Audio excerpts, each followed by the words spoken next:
section, we're going to talk about paper. So you'll want to choose a paper that will work well for the purpose that you're making the book. So think about what you're going to use this book for: a sketchbook, a journal, another purpose. Do you want blank paper, lined paper, graph paper, some other kind of specialty paper? And then take a look around at different places where you can buy paper. So there's a list of art supply stores and book binding supply stores in the project section that you can take a look at. So you can browse their selection. Some places will even send you little samples. So once you've decided on a paper, you want to see what size the sheets come in. So most paper sheets will come in a larger size, and you'll have to cut it down to the size you want to use. When I start to make a book, I think about what size I want my pages to be. Then I'm going to double the width. So the size I want to work with is like the size of a spread, and that's the size of the 2 pages together.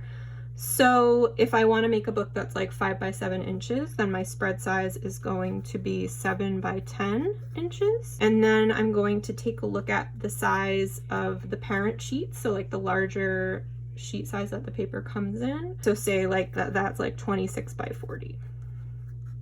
Which is kind of like a common size. The next thing we want to think about is the grain direction. So paper has a grain. When paper is made, there's like this wet slurry of paper fiber, and that's going to be shaken in a paper making screen, and water is drained out, and through that process of agitation, all of the paper fibers, or most of the paper fibers, are going to end up kind of like lining up in one direction. And that makes the paper grain, and that sort of makes the paper easier to fold in one way than the other. If you're ordering your paper, you can figure out what the grain is before you receive it. If you're ordering from a website like Talus, they actually list the grain direction within like the details of the paper listing on their website. So other stores, if they don't list it on their website, you can try to call and ask. If they're not sure, you can probably find the information by searching online, maybe through the paper manufacturer or distributor. If you're using a paper that you already have, or if you weren't able to figure out the grain direction, there's 2 main ways to figure out the grain direction. And the first that I usually like the most is to just take the sheet of paper and sort of like gently roll it over in one direction. So I'm not creasing it or folding it, I'm just like gently letting it roll, and I'm just kind of noticing how it feels to do that. And then I'm going to turn the paper and do the same thing in the other direction. And so what I'm looking for is if I feel more give in one way than the other. And so sometimes with very lightweight paper, it's a little bit hard to tell. So you can also try it out with like a stack of paper, like maybe like 5 or 10 sheets. And sometimes it's easier to tell that way if you're using really lightweight paper and it feels the same. So from doing that with this paper, I can tell that this is grain short, which means that the grain runs parallel to the shorter direction of the paper. So the fibers run in this direction, so it's going to be easier to fold in that direction. The other way to test the grain is to just take a little piece of the paper, and of course you want to remember how that came off of your sheet. You can even mark it in some way to indicate like where it came from. You're going to take a spray bottle, or you could even just like splatter water with your hands, or maybe brush it on with a paintbrush and just spritz it, and in a minute you should see that the paper will start to kind of curl from the moisture. This is starting to curl upwards away from the table. This means that the grain is on this little strip of paper. It's going in the shorter direction because the paper is going to want to curl with the grain, or in the same direction as the grain. I cut this just off of this little scrap, but I know that it fit on here like this, so I know that my grain direction is moving in like this direction on the paper. So once you've figured out the grain, whether that's by testing it yourself or by using the information provided from the place where you order your paper from, now we can figure out how many of our 7 by 10 sheets we're going to get out of our 26 by 40 paper. So say like that 26 by 40 paper was grain long, like many larger sheets tend to be. So we know that the grain is running in the longer direction. I kind of like to just like map it out.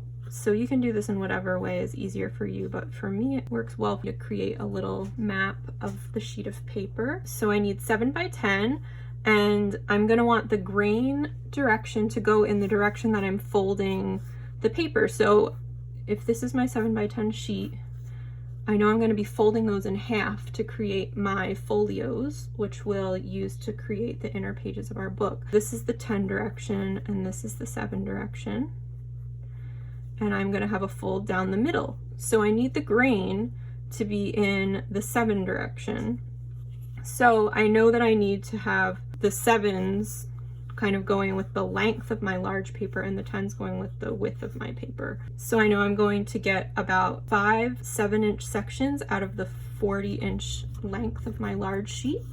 So I'm just gonna roughly draw that in. And then 10, I can get 2 10s out of the 26 direction. So I know that I'm going to be able to get 2, 4, 6, 8, 10 of my 7 by 10 inch spreads out of one of these large 26 by 40 parent sheets, and that the grain is going to be running in the correct direction, which will be the direction that I'm going to want to fold my pages in when I cut them all out. So once I figured all that out, that's going to help me figure out how much paper I need to order. So I'm going to get 10 sheets out of one of these large pieces of paper. Let's say I want to have 50 pages in my book. That's going to be 25 sheets of paper. So if I get 3 of these parent sheets, that should be enough. That'll give me 30 pieces of 7 by 10. So if you are planning to make your own covers from scratch using bookboard,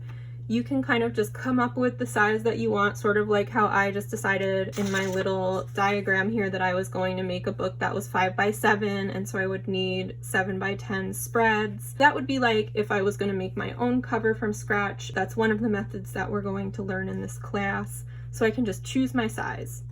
If I am using something with more of a fixed size for my covers, like these Lego plates, I would want to base my page size on this. So I'm going to take one of these and measure it.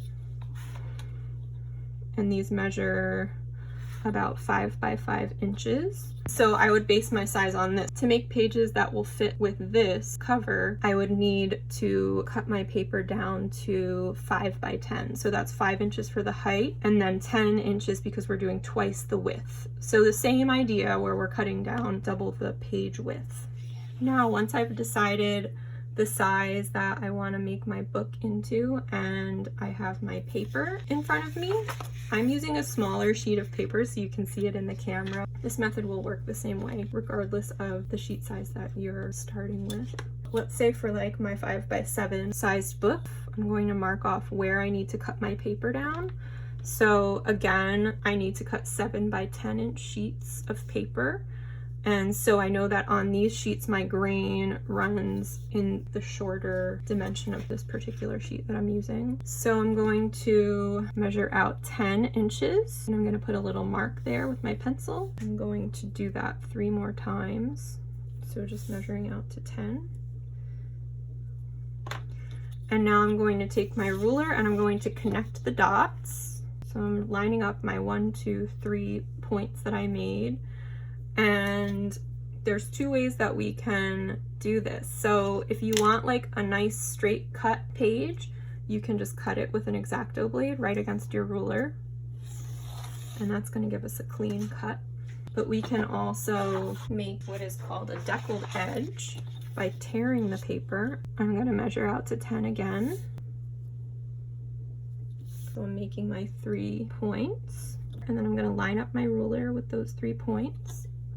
And I'm going to take the top corner of the paper and I'm holding my ruler down very firmly. So I'm using this hand, my left hand, and I'm spreading my fingers wide so that I get a good amount of pressure on the whole length of the ruler. And now I'm going to take the corner of the paper in my right hand and I'm just going to pull it upwards so that the paper is kind of making contact with the edge of the ruler and it's tearing along the edge of the ruler. And so that gives a light torn edge. If you're using thicker paper, that effect will be more extreme. So it's up to you what style of edge you want, either cut or torn. So I have my sheets cut down to the width of 10 now. So then I'm going to mark my 7 inches in the other direction on the page. So again, I'm going to do the 3 points. So I made 1 point, 2 points, 3 points at 7 inches. And then again, I can either cut or tear. And so here's one 7 by 10 inch sheet. So I'm just going to continue to do that with the rest of my paper until I have at least like 24 of these 7 by 10 inch sheets.